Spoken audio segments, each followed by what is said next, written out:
خمسين واعطيني غلة أرضي بدل المال. جفرة يا هالرابع حطت في رام الله، غابت علينا الشمس انهيرت يلا. وجفرة يا هالرابع حطت في رام الله، غابت علينا الشمس انهيرت يلا.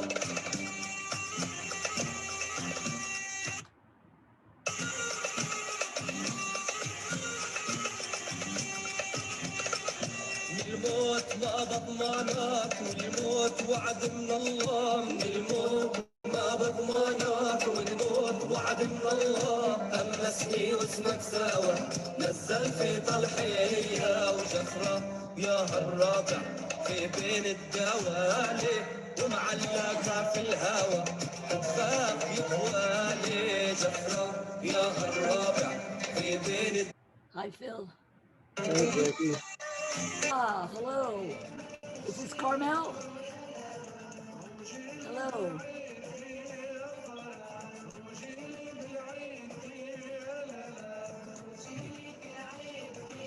We have Karmel. Hi, how are you? Welcome, welcome to Zoom Palestine. So nice to have you with us. Thank you so much. I'll cut off the music now, and we're waiting. Hey, Linda. Hi, how are you? Waiting for a few other people to come on. Hi, Karmel. Karmel, did you have trouble getting on? Actually, I heard the music sound, but I don't know if you can hear me or not. Okay, we see you fine. Everything's good. So what I'm going to do now is cut the music off and welcome everyone to Zoom Palestine, in particular Karmel Khaled. It's wonderful to have you here. I love your background. It's great. It's so beautiful. Yeah, Firuz. It's beautiful, beautiful. So people come on usually a few minutes late. So before I want to start talking to you, I'm just going to give some background updates on things that have happened this week. One of the most interesting ones is, as you may remember, a couple weeks ago. Let me see if I can do a screen share. Hold on a minute. Where did my meeting go? My meeting keeps disappearing. Can you all hear me? Yes, you can go at the top of your laptop and beside Apple icon. If you use Apple, then you can find Zoom.us and then meetings. There you can find. Yeah, yeah, I don't know where I went. Hold on a minute. Let me stop the share. Oh God, tell you, it just disappeared again. All right. Okay, well, I'll just read to you from. We did a program on a vase, which is a very good human rights group, and I happened to come across this morning. One of the things they just did was they filed a petition with the court in Scotland to investigate the suspicious sources of money that Trump has been using for his Scottish golf course, because there's a it's looking like he's been laundering money from there, using the golf course, dumping thousands and thousands of dollars of cash, and they are very suspicious about the source of his money. And also they are petitioning, there's people in Scotland who want to keep him out of the country. So it's they're asking to investigate how he bought the properties out, how he used all cash. But the evidence suggests that he didn't have close to the 150 million pounds that were needed. So the question is, where did he get it? So Avaz has put this formal demand in to investigate the source of this money, what they call unexplained wealth order. So I thought that was interesting. And today from the Electronic Intifada, we read about still the continue, which Carmel can tell us more about. There's down on protests that have been going on for the past couple of weeks over the death of the activist. And the again, we read last week about the problem with in UK with the Labour government refusing to allow debate of the issue of arms sales to Israel, and now the Jewish labor movement in UK is saying wants to have Palestine taken totally off the agenda. So Palestine is just struggling to keep its voice going, and the people who are giving us the voices of Palestine are the journalists, people like Karmel, and some interesting statistics that a that the continuing political tension increases the dangers of journalism in Palestine. Since May 2018, two Palestinian journalists have been killed. Dozens have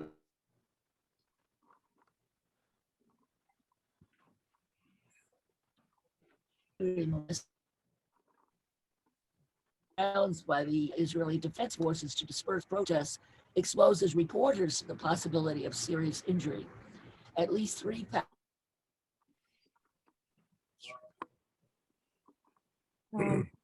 Maybe there is a problem in the sound. We can. Yeah, Jackie, you're freezing up intermittently, Jackie. Oh God. And let me suggest that maybe you just go quit any other programs that you have open in your computer. Yeah. I also have my fan on. So unplug everything else. I have a monitor. So okay, hopefully, is that better? I think maybe it's Better. I would close programs that you don't need on your computer for the Zoom. That's what I do. Yeah. Okay. Yeah. Okay. Let's see.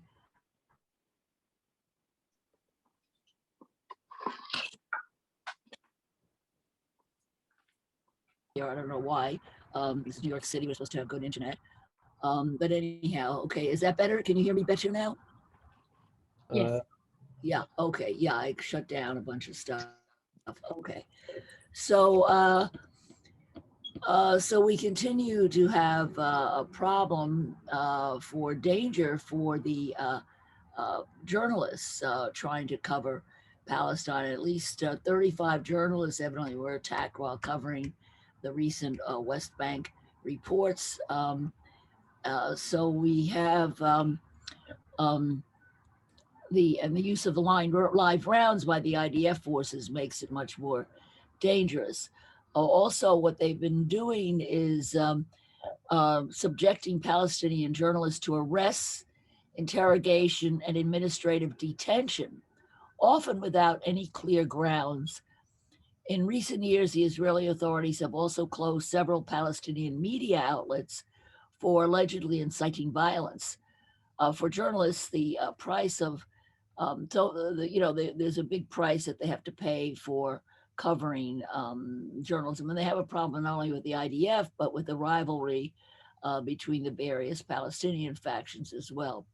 And there's an article in the Shutdown News that Palestinian journalists are on the front line, and Reporters Without Borders says 13 journalists are currently being held in Israeli facilities.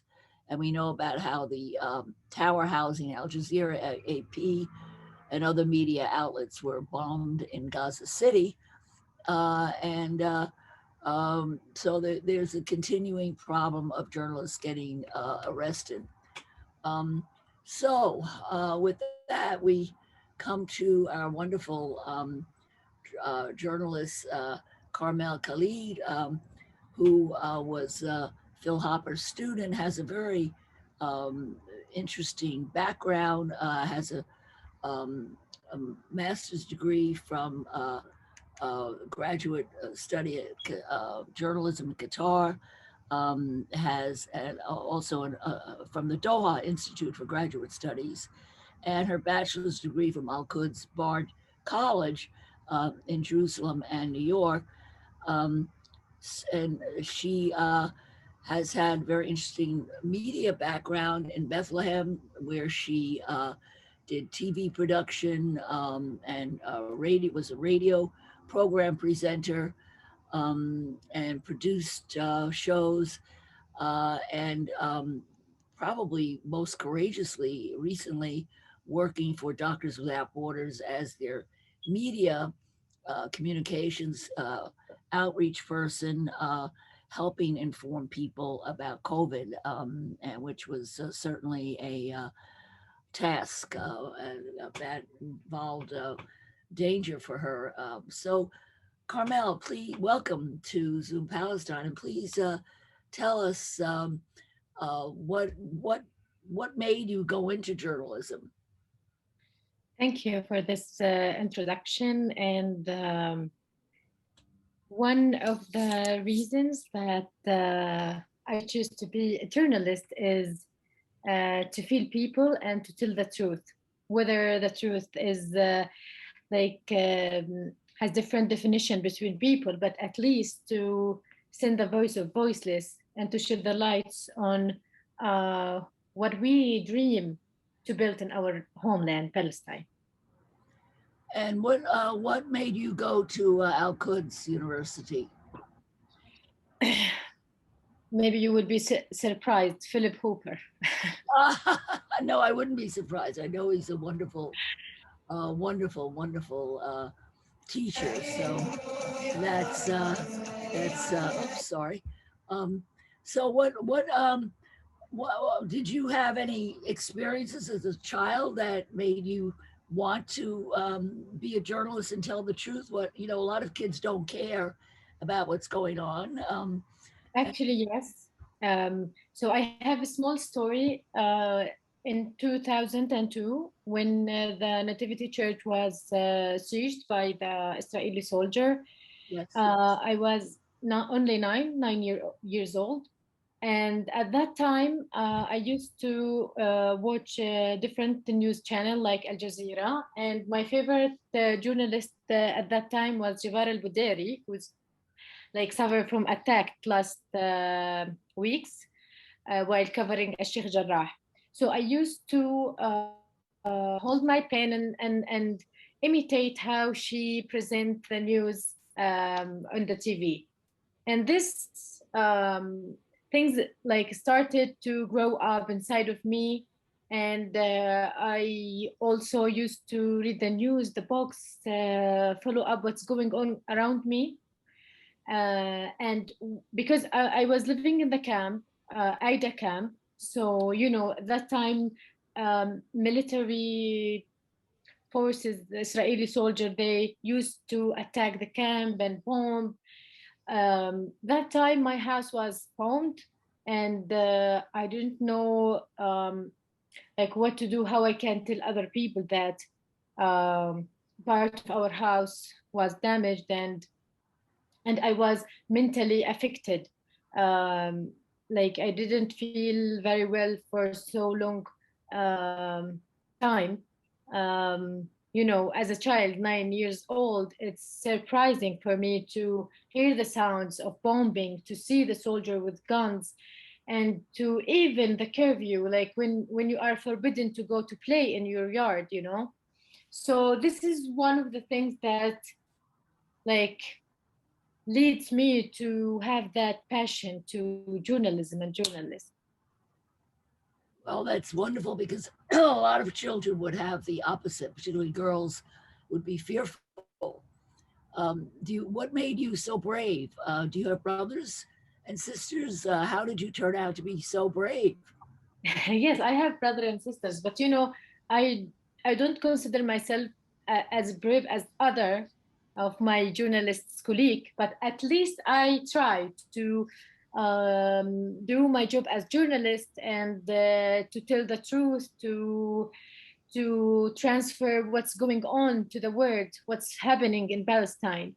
I think I have a faith that um, that we have to send the message to the people as clear as we can, and then we can, as journalists, lift other things to as it is. You can, for example, this meeting is one of the things that also helps the Palestinian narrative to be heard and the voice of voice also to be known, you know? Yeah, yeah. What's frustrating for me is every time I send out invitations, I get emails back, including from some of my family, uh, to take me to stop sending emails to them. So the problem is that sometimes people don't want to hear, the truth, or there's what we call false journalism, fake news, where the truth is distorted. Now, when you come out with your writing and stuff, what happens to what kind of reception do you get to what you say, and what do you do if you have negative response? Actually, I will keep trying. Like it will not be achieved from the first time, you know. So it does not matter if the first time did not work. You can keep trying to reach your goal and task. Even sometime you face different obstacles, not only from the area you live in, but also from, for example, your boss, your organization, the rule, the edition line in the place you work in. This is all in package that can be obstacles about how you can send your narrative, you know. If, for example, if I'm like independent journalist, so I sometimes can be um, like freely speaking about what's going on. But if you join such an organization, you will be limited by the edition line that that organization have. Yeah, the editors will tell you what you can publish and what you can't publish. Exactly. Yeah, Exactly. I had that problem myself with the paper in New York. I get very upset because I submit like really good articles and they won't put them in, so this is a problem. Do you have any issues as a woman, as a female journalist? Actually, one of the biggest problem that or obstacles that I faced is my hijab. So basically, when I applied for jobs to be on the TV, they said, no, we will not turn this place to Hamas Institute or to Jihad Islami Institute. And I said, what is the link between Hamas and hijab? What is the link between my skills and my performance and the hijab? You have to don't mind about my hijab as much as you have to mind about my performance and how I can present what I have on the TV. So because I face this more than you will not believe, all the time I applied for a job, they said you are abused, sorry, the hijab, if you take off the hijab then we will be okay with you, you know. Yeah, So this is my hijab is part of my identity. It's yeah, also about politics, how they work on people to reframe their selves based on what's going on. yeah, yeah, yeah. And I remember one of the time when I made my midway presentation at Bard, and I wrote in my paper that I want to be a TV presenter. And Dr. Phil was one of the board members. And when I finished, all of them were okay with me, and they passed. So I passed my midway. But he took me for a minute and said, Karmel, think out of think out of the box. Don't limit yourself on what is TV presenting or don't put yourself in this corner. Media and communication is much more than TV presenter, you know? And from that point, I started to take courses about filmmaking, screening, and montage. I also believe that communication is not only like in communication, you can do a lot of things. You can be a journalist, you can deliver your messages, you can even when I work as a communication officer, I work on the Palestinian narrative in my way, you know. So from that time, I started to think differently to keep my personal identity and not to lose my passion toward journalism. Yeah, yeah. No, I had many students, female students, who wore hijab in Jordan, and sometimes they would not wear it, and then they changed their mind and started wearing it, or vice versa, or they would have worn it for a while, then they, and it really didn't make any difference in terms of the quality of their work or their creative intellect, their Yes. critical thinking. And it really annoyed me when I came back to the States and I realized um, how bigoted people were, how prejudiced they were when they saw hijab. And what I thought was ironic, because all the pictures of Mary, and I'm painting a picture of Mary now with a hijab, um, all the pictures of the medieval saints, the female saints, the Madonnas, they all have head coverings, they all have hijabs. So it's so hypocritical. And the nuns, wear head coverings. So I find the hypocrisy really annoying, and I commend you for sticking to your guts, Yeah. because I think that it's really important to be who you are. And if the hijab is part of your identity as a Muslim woman, so what? What does this mean in terms of your capabilities? Nothing. So stick to it. Don't let them force you out of it. Stick No, to it. no, What no, no. What's your favorite subject to write about? Meanwhile, I think motherhood, because I think I'm very affected to be the first time mother.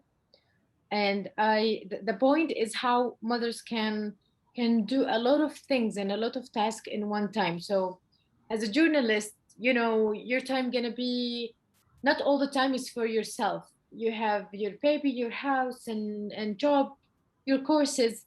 So, and also I think one of the scenes that I got affected by is when the children of Jivar al-Buderi, when she was arrested, two of her daughters came to hug her, and she replied, I told the Israeli prisoner, to let me go because of you. So I was affected, and I was thinking how risky is this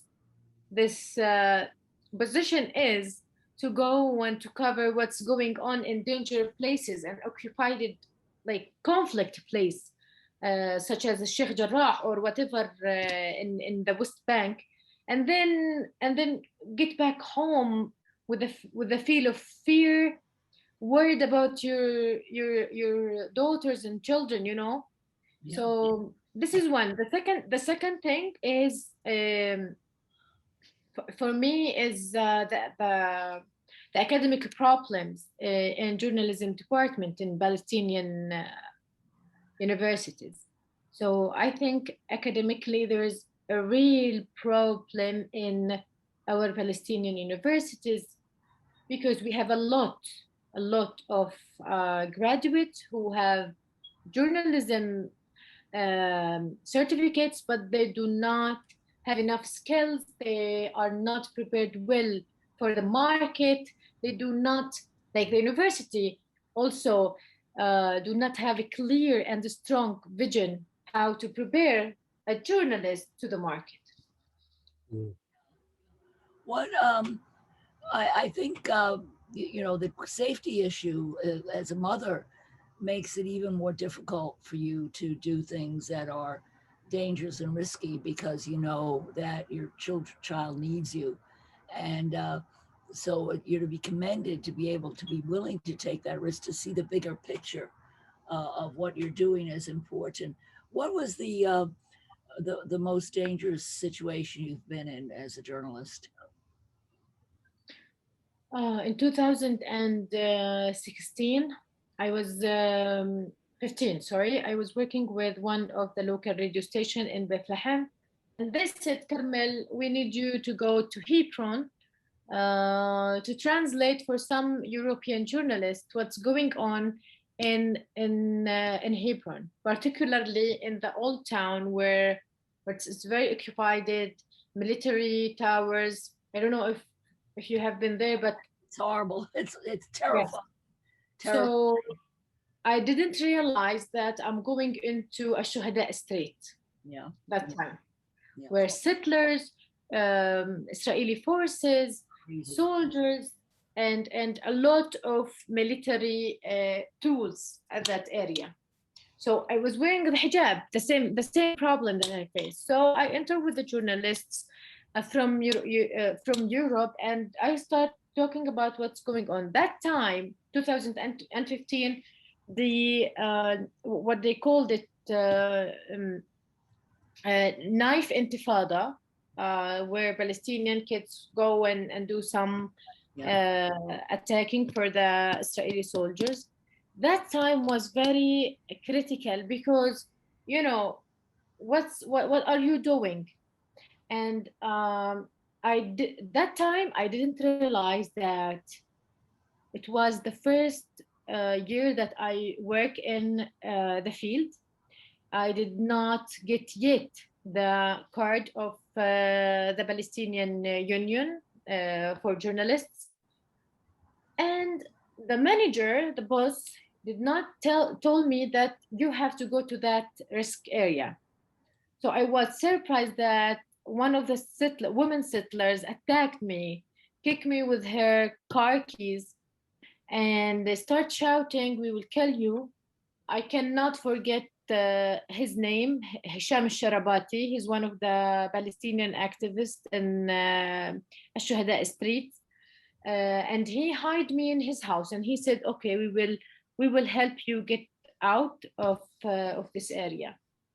So this is one of the dangerous situation I was in, and recently I and my husband were in personal trip near Gosh Atzion. So I live in Bet Ummar, which is area C. And if we want to go, for example, to Bethlehem, we have to pass by Gosh Atzion. And my husband just look and see that the soldier is like making a very clear conversation with a taxi man, and it's very clear that they will shoot him, you know. So what I have to do that time, shall I start recording while it's forbidden by the Israeli law to record at the Israeli area, military areas such as Gosh Atzion, or shouting to the people to help him?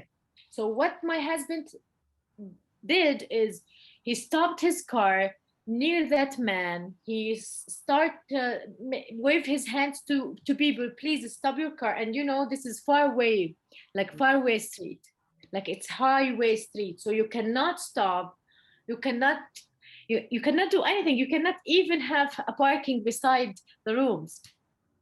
So people, what I like that people stopped, and my husband just walked to that man and with people also, and he was survived, you know. But that time I couldn't use my phone, not because I'm afraid that I would be arrested 5 years if they catch me, but because I'm very surprised that killing people is very easy, you know. Wow. Wow. You were lucky. Your husband was very brave. Yes, I was also shocked that he did this because, oh my God, you are on the highway. You cannot take your brake off. Yeah. No, I know that area. I know how dangerous it is. I was in Hebron. I had terrible experiences. The settlers there are totally insane, vicious, violent. They had to have international volunteers come and walk the Palestinian children to school because the settlers attacked them. You know, I had a terrible. I was very traumatized by Hebron. I was only there 2 or 3 days. But I want to go back. They have a wonderful peace center there. You know, the Hebron Peace Center. Ahmed, I forget his last name, Ahmed runs it, the young guy, and they try to address the psychological trauma of living under occupation with Palestinians. So they have arts programs, they have writing, they have music, they have all kinds of wonderful stuff. So I said I was going to come and volunteer during the summer last summer, but because of COVID, I never got there. So tell me now, you work with COVID with Doctors Without Borders. Tell us about that work that you did. So basically, I was lucky to work with this great organization. I really had the chance to do something different, to be in the field differently also. So what happened is I work on how we can reach people by media, how we can send our messages to people to shed the light on something new. People in Palestine did not realize enough that this virus is very dangerous unless they get positive results, you know. So what we launched is to raise the awareness of COVID-19 dangerous and how we can cope up with this situation psychologically, how we can help our children, families, and friends to to be at least not worried about what's going on. Um, so my work based on like start doing the media presentation scripts for the local radio organizations and for the TV stations. Each week I choose a topic to talk about it. For example, I talked about how we can cope with the situation, particularly for students who did not go to school oftenly. Like sometimes the authority said, go to school, the next day, don't go to school. So there's no stable situation. Second, home demolished. This is also one of the things that I worked on. And I shed the light on how the psychologist the situation for people who lost their home. Home is everything for any person. We all in work to guarantee a house, a room for us, you know. The third topic was about the International Mental Health Day, and I start here talking about the organization work before and after COVID-19. What are the obstacles that we face during the work? So we also talk about the activities that happening, such as the hygiene kit campaign, which is one of the campaigns that the communication department made at schools, universities, people, Bedouin areas, to let people practice how the hygiene can let them like feel safe, you know. Also the mask campaign, we encourage people to wear the mask in any place they are in. We also shed the light on the mobile clinic.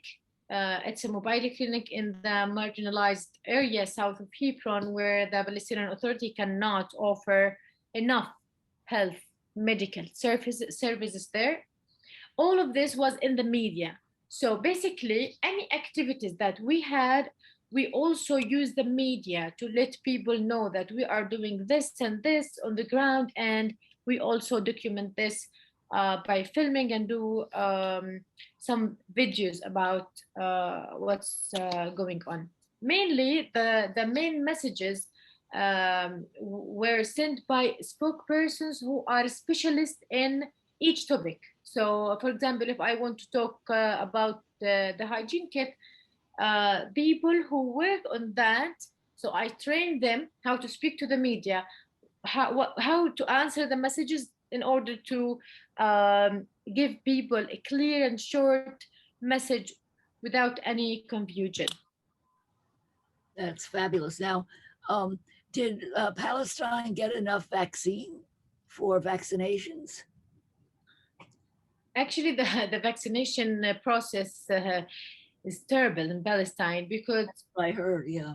Yeah, because at the beginning we had the Pfizer vaccine, and then the first package of Pfizer vaccine, as you heard, I'm not sure if all of us, all of you heard about this, that the first package was divided to people who have high position in the Palestinian Authority and their relatives and so on. I heard that. And recently about the vaccination deal, which was almost expired, you know. So people now are not confident enough whether to take the vaccine or not, you know. For example, most of the people here who take the vaccine are from teachers at universities or colleges, and high schools also. Some people who need to get into Israel to work or to do some papers there, or those who wanted to travel and study abroad or to have a trip outside. Other people who stay like me in Palestine till the moment, I'm not sure if I want to take this vaccine or not. It's also something related to the commercial side, about like Pfizer, Moderna, you know, like, and this is a new virus. Who I trust? Whose company I trust to take my vaccine? You know, Yeah. it's something new, and there's no enough researches about the effects. About the side effect of it, you know, so it's not clear enough for people to go and take a decision whether to take it or not. Well, the one thing in New York now, in New York City, about 70% now have the vaccination. I got Moderna. I didn't have any side effects or anything. And the good news is that the cases have gone way down and the deaths have gone way down. So obviously it's doing something. I agree with you. I'm suspicious about all the drug companies and stuff. But the Moderna was developed by an young African American woman. She came up with the Moderna. So yeah, I agree that there's a lot of questions, but the results for coming from New York anyway is that we don't have to wear masks now. I mean, I still do when I go into store shops. So that's I think a reasonable concern, especially in Palestine where you've been treated so badly by the outside world. I can understand your suspicions. Tell us about what's going on with the PA now, the protests. I know this is a very sensitive area to speak about, but we just read on Electronic Intifada that they're having, more crackdowns on protests. So what's going on there? I think some of these protests may just be pent up anger from the last 10, 15 years. So tell us what you think. Actually, I prepared the presentation, but I'm not sure if I can share it or not. But let's take it very easy. So a lot of people start thinking that the Palestinian Authority is a new colonial regime.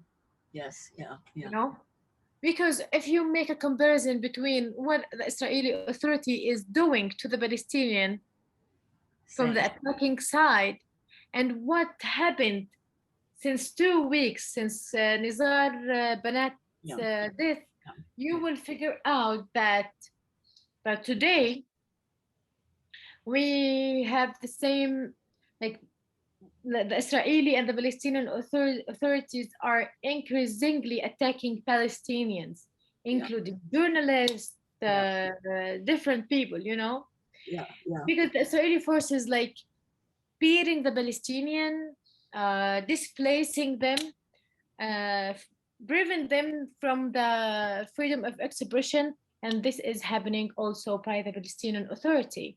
When we are unarmed civilian people going to protest in Ramallah and saying we want the truth, who killed Nizar Banat, or please Abbas go away. This is not allowed, and this I think for me, as this is a new era of power and politics, a new era of media and politics. When they block, when the Palestinian Authority block more than 20 websites who talk about Nizar Qanat, this is also power and politics, media and politics. While the Article 19 from the Palestinian law guarantee the right of freedom of expression. And as you know, the Palestinian Authority joined more than 5 ties with the human right organization, which guarantee the freedom of expression and the journalists' right to tell the truth and so on.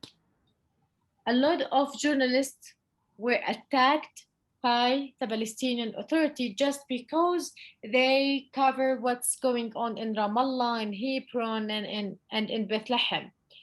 A lot of women, as some organization mentioned, such as Al-Haq organization, they were sexually treated badly by the Palestinian officers who were normal clothes, not their official clothes, and go to attack people in the street, or prevent them from protesting, their right to protest. What's surprising also that women police officer were in that place, and she also attacked other journalists and women protesters in Ramallah. So if you make the comparison, it's very disappointed to say that. Yeah. It's disappointing to me to figure out that this is colonial system, a new colonial system. We feel disappointed because at least we are unarmed and we need to say what's going on.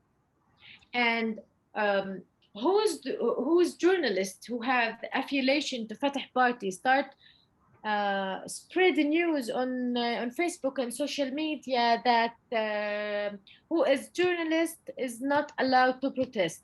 Okay, I'm with you. That is one of the rules, that the journalist has to do his job and leave. I agree on that. But why the scale now is different? Why you subjective the Palestinian journalist? If something gonna be beside the Palestinian Authority, the Palestinian journalists will be okay if they are protest, and if in another cases they are not allowed to protest, hypocrisy and double standard is going on. Now, what what happens to the journalists? I mean, what's happened? Tell us some of the situations that's happened. Yeah, once they are covering what's going on Ramallah, they start taking their machines, cameras, microphones. They also start taking their phones, their personal phones. The police, the Palestinian police. Yeah, the Palestinian police. Israeli police, yeah. They also bomb tear gas on people and on journalists. No, that's terrible. Mm. Did you hear? Isn't there legal recourse? Can the journalists go to the courts?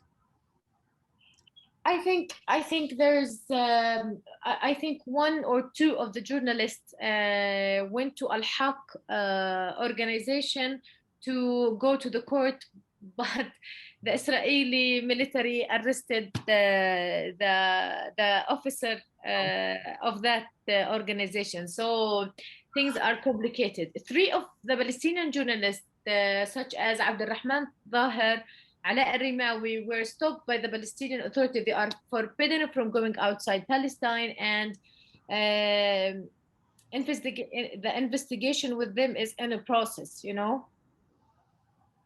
even because of their Facebook posts, which is the censorship, the same censorship that the Israeli Authority is making on the Palestinian content and narrative on social media. There's Karmel, there's psychological dynamism that's going on. The Jews were abused in Europe. So they came to Palestine, they abused the Palestinians. The Palestinians were abused, and now they're abusing each other. It's like people who are abused often become abusers. You know, this is the study of children who are bullies. They have been abused. So you have to Gandhi tried to figure out how do you stop this cycle of violence and abuse. It's very, very difficult. Very, very Yeah. difficult. And you know what? It's a shock because we back to the history to 2006 when the Palestinian conflict between Hamas and Fatah started. Yeah, yeah. It's like civil war, you know.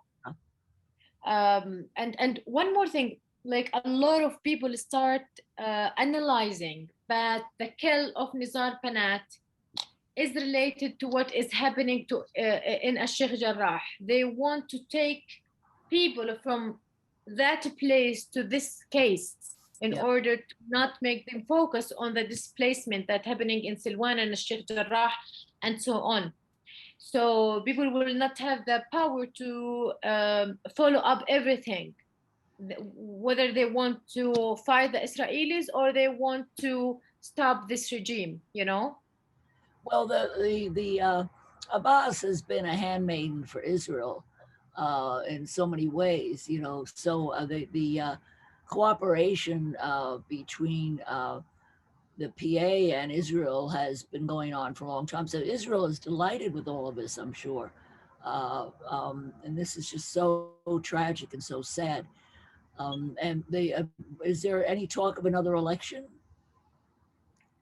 I think what Al-Haq, I'm caring to tell you what's this organization said that they start talking about that the Palestinian human rights, they start condemned the violent suppression and attacks on journalists and on people that happening in Ramallah, Bethlehem and Hebron and other places in the West Bank.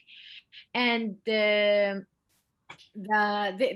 start telling in reports about the security forces who wear uniform clothes in the center of Ramallah to arrest children, women. They did not take into consideration that some people maybe were by spy, and they start because they filmed people who are in the street. They start going to their home and take them. So Al-Haq team documented that attack on the journalists who were covering the event, and they also take their testimonies on what happened that time. But as I note, things start to calm down as the Palestinian authorities start taking people to jail, and because people go, like hundreds of Palestinians gathered in occupied Palestine to say to the regime, please go. They ask the president to go. So here is also a conflict point where the Palestinian Authority prevent people from their right of protest and the right of freedom of expression. Two rights were abused by the Palestinian Authority. Oh boy, it's such a difficult situation. Mm-hmm. So difficult. Well, I just keep, we keep you in our good thoughts and our prayers, but also there's been protests in front of the Palestinian Authority here in New York at the UN. I know there were a couple of protests last week right after Nazir's killing. And I'm sure there's going to be more, but it's just so tragic. Palestine's gone through so much, and now it has to go through all this upheaval. Yeah, because you know what? People start thinking of what's going around them, and they called Nizar as Khajikshi Palestine. Yeah. It's very hard to reach that level of violence in this place. Yeah. Well, I think the tension has been building for years. Everybody, even in Amman, we had a lot of very wealthy Palestinians who obviously had corrupt money from the regime living very nicely in Amman. So, we talked about it in Jordan, the corruption of Palestine for years. So I think that Nazar's death was just as they say, the straw that broke the camel's back, that people have been fed up for a long time, and that this was finally when the opportunity for them to rise up and say enough, go, you know. So we wish you luck with that. Um, what what's your feeling for the future? What do you think is going to happen?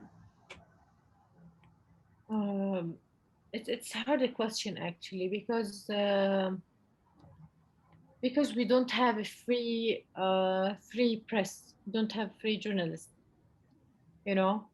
So, for example, my previous boss like write something on Facebook and I comment. Uh,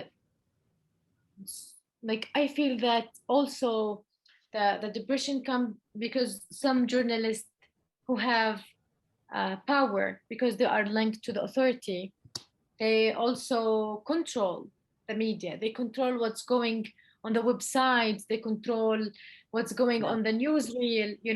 So the question is very hard to be answered. But for me, I think as long as we have brave journalists, brave people like Nizar and others, we can continue. We can feel that the corruption uh, will be end, or at least we can reveal the corruption inside our country. We You know, can start to maintain our inside home, let's say, and then do other things to have the liberation of Palestine. what I think there's a real role for non-Palestinians like us to post things. I'm going to post this meeting on Facebook, and for people who are beyond the reach of the censorship of the Israelis or the Palestinians, although we have to deal with Mark Zuckerberg, you know, for Facebook.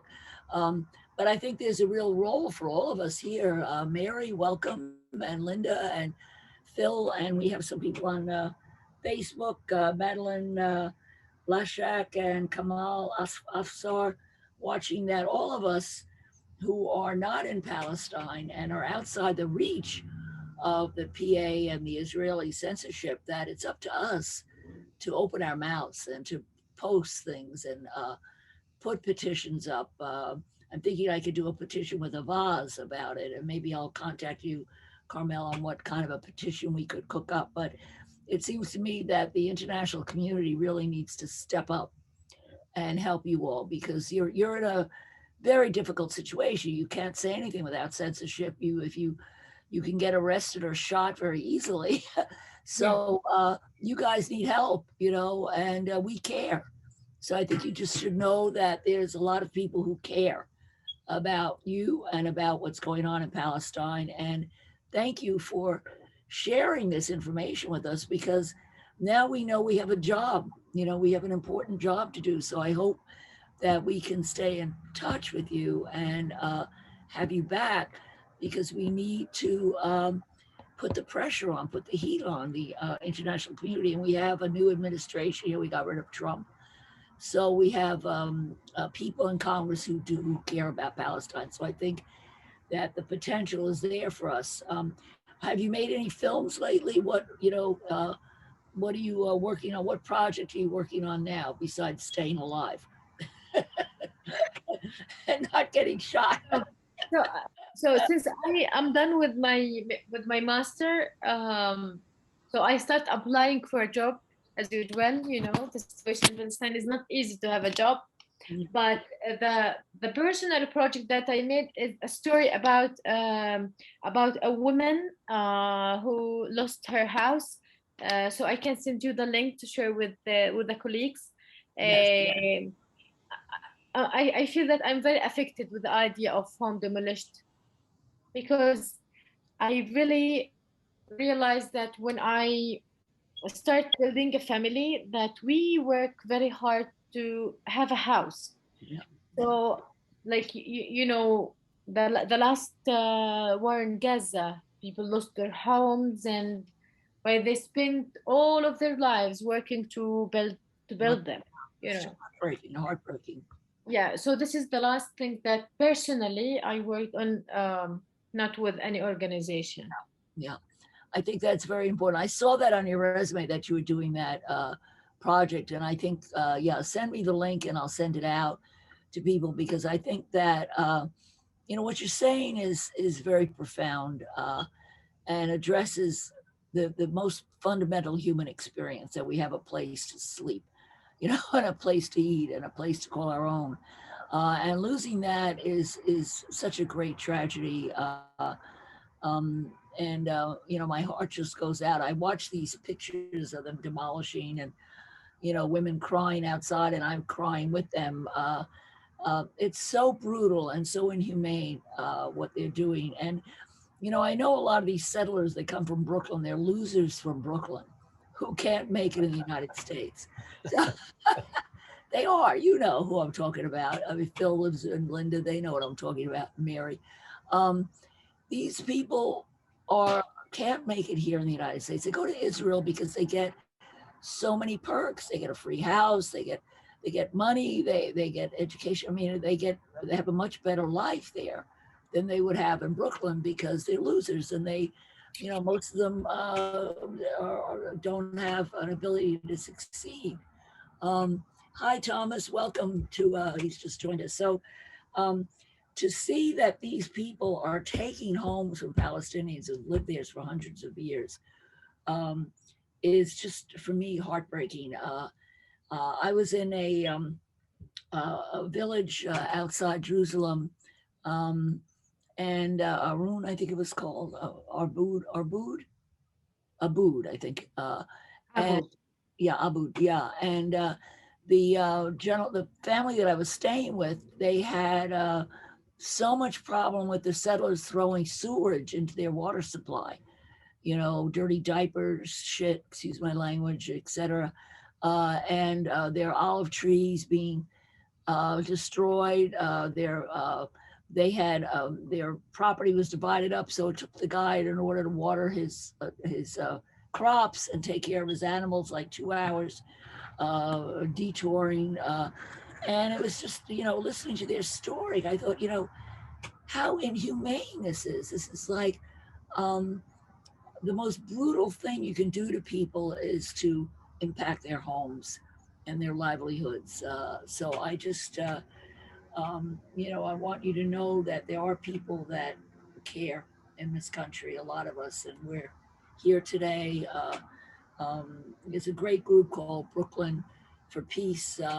Mary is on, and Thomas from it. There, we have a lot of very good people who are very concerned. So you need to keep telling us what we need to be doing, and give us the stories so that we can funnel them to the people who can do something, make a difference in our government. There's been questions now about Israeli funds to Israelis. There's a lot of questions now for military funding to Israelis, and Biden is much tougher now, but he's not. He's got to be pushed more. And this whole thing with Palestine now, they are members of the UN, the International Criminal Court. They're bringing crimes against Israel, but they're doing some of the same stuff that they're accusing Israel of doing. Um, so we just need to get the information out. So send us the link to your project, your video. Um, what? So what? Why don't you start your own paper?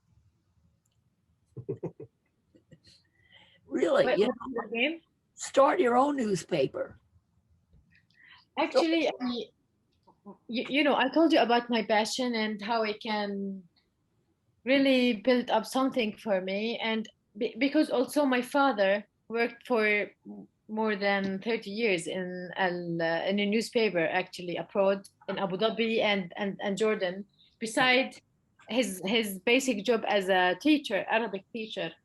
So I and him was thinking to do a radio station, but this is, you know, you need to take the license and to pay a lot of money that at this stage. But now with the online, also there's, you know, it's not easy to launch a newspaper, you know. Or do a podcast, even start out with a podcast. You know, there's a lot of things you can do for free online. Yeah. So maybe start that and build some backing. And you don't know, people might be willing to contribute to help you because you know, I think that in my experience, if you can't get somebody to hire you to do what you want to do, you just do it anyway. You find a way to do it anyway. I believe in this also. Yes. Yeah. So we're here for you. We're here Yeah, for you. I sometimes use the Facebook to do like a news show in Arabic to let the people updated with what's going on in Palestine, and sometime with English, but oftenly with the Arabic language. Yeah. Does anybody have any questions? We're coming towards the end of our hour. Does anyone have any questions that they would like to ask Karmel? I'd like to know how her daughter's doing. She's fine. She's fine. She miss you. How old is she now, Karmel? 1 and 7 months, and Oh, she's wow. by the way. You're a busy lady. Yeah. Yeah. What's her name? Her name is Yafa. It's Yep. Yafa is a place in Palestine, in occupied Palestine. Karmel also is a mountain in the north of Palestine, occupied Palestine. So, so when I was in the US with Phil, we were thinking of the name, and my husband said, "Why we go for Ilya? It's which means Jerusalem." But then he said, because Al Karmel is on the Palestinian beach, occupied beach. I love Yafa and I wish to go to Yafa, so I will call my daughter Yafa. Oh, how wonderful! Yeah. Great. Any that's wonderful. Well, you have to post a picture of her for us so we can see. Linda, do you have any questions, or Mary? You're muted. I can't hear you. Yeah, unmute yourselves, Mary. Mary's with Brooklyn for Peace. It's a great group. Hi, Mary. There. Now we can. Yeah. Do you have any questions? Well, I really, it's really something special to have you speak with us. And my only concern is that you're probably being watched. I mean, you know, webinars are not private. So, yeah, but it, you know, it's been interesting to see your experience, and that I'm sure you're using your abilities to help the people to live better under stressful times. And yeah, so thank you so much, and take care, and good luck to your family and everything. Yeah, it's wonderful the way she can draw you out and find out all these questions, all the answers to these questions that we have. So I really want to thank you both for. Oh, thanks, Mary. Yeah, you know, I'm a snoop. You know, what I was thinking is, you know, I'll send the video of this out to Brooklyn for Peace, and maybe we can put together a petition with a vase. And also send some letters to some politicians about what's going on. I think that would be very appropriate, you know, so we'll put our heads together about this afterwards, Mary. Thank you. Linda, do you have any questions? No, I don't. I just, this woman is a remarkable young woman. I would almost call her a heroine. It's, I mean, she's putting her life on the line to tell the truth, and God bless her. It was just, I learned so much today, and I'm going to have to watch it again just to kind of get it all, but she's fantastic. You have a wonderful friend, Jackie. Beautiful lady. Courtesy Phil Hopper. Yeah, thanks. Thank you so much, Linda. So Karmel, I think you really hit a nerve with all of us, you know, and you hit our nerve, but most importantly, you hit our heart. That's, you got us in the heart where it counts, you Yep, know. yep. So, and Phil, thank you, because Phil is the one who was her professor, who inspired her to continue in journalism and media, and who was my colleague in Amman when I taught in Jordan at NYT, and he was the one who connected us to Karmel. So Phil, thank you so much. We really appreciate it. Absolutely my pleasure. Karmel is an inspiration for me as well. Yeah, You absolutely. as well. You as well. Thank you so much. It's been great to participate in this friendly conversation. You know, it's part of our task in life, not only as a journalist, but also as a human, Yeah, to tell other nation what's going on in Palestine. yeah, And we have not to be afraid, because we're telling what's going on in our life. And I'm sure you have been watching a lot of media and TV channels who also send you the messages and send you pictures, audios from Palestine about what's going on. So what I said in this meeting is not something new, as much as it's mentioned in all the websites, but differently, you know. Each one take his story, each one take his frame, each organization tell the story in its way. But in my way, I think that the Palestinian narrative um, should be based on the truth and nothing else. right, right, absolutely. Well, thank you, Carmel, so much for your time, and we'll have you back, okay? And send us that link to your project. Maybe we can do a program on demolition of homes, which we haven't really had a separate program on that topic, because that's really an important topic, and we could show your video as part of it, and then have you talk about it in the future. So thank you so much. Thank you, everybody. Our time is over, so I'll see you all next week. We have for the first Saturday of August, we have the Poetry Slam. And do you know Fareed Battar? He's a Palestinian American poet, and he has a new book that's come out called Screaming Olives.